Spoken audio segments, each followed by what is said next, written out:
Susan Traugh, author of Transition to Life and Daily Living Skills. Today we're going to talk about cutting nuts or other difficult to chop up foods. Very often, especially around the holidays, you can buy great big bags of walnuts or pecans or any kind of nut for not a lot of money. But often they're like this. They're halves or they're pretty big pieces of nut.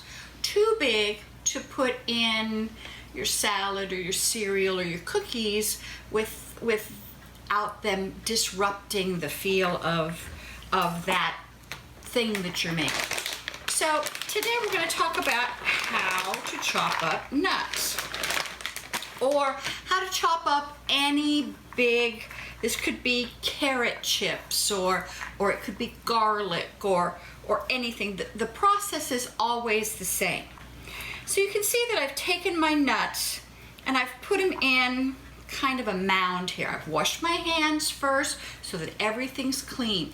If you need help on washing your hands, there's another video on this site that will tell you how to make sure your hands are scrupulously clean so that you can go ahead and handle your food safely. But I put my nuts in a kind of a round little mound here, and then I've got a very big knife with a curved blade, and it's very sharp. I want it to be sharp for this. I'm going to set my knife down, and you'll notice how this hand is holding on to the blade with all my fingers tucked in, and the V of my thumb and my finger on top, so that I've got good control of this knife.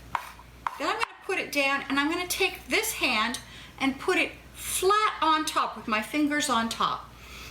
This will never move from here. It stays like that, and all my fingers, nothing wraps around, nothing holds on, so it can't get cut as I keep going. Now I'm going to take, and I'm going to pretend I'm like on a seesaw. I'm going to start I hold this end, and the other hand goes up and down. Now because I'm right-handed, I'm holding the part that moves with my dominant hand or my right hand. If you're left-handed, you're going to take the whole process and turn it around the other way.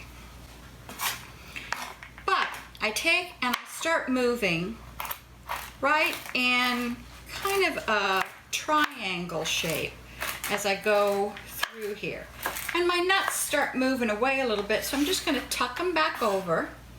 And then the next time, I'm going to go from the other side and work from closest to me to far away.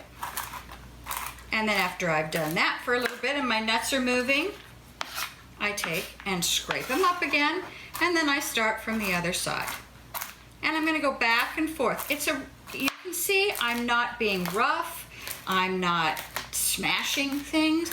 The nuts are just cutting up nicely right here in my little pile. Now for me, these nuts are getting pretty close to cut. I don't really want them much smaller, but you can keep going until you get them absolutely minuscule if some of your recipes call for really, really finely chopped nuts. And that's it. And there you go, and you have your nuts all chopped. When you want to pour them then, or put them in a container, here's a trick. Here's my container. I'm going to take my little hole here that's my hand hole, and I'm going to move my nuts right there, and they'll go right inside the container without making a mess. This works for garlic, it works for celery, it works for potatoes, any kind of thing that you want to cut into smaller pieces. Get yourself a nice sharp knife, especially the rounded kind works well, and back and forth. There you go. Thank you.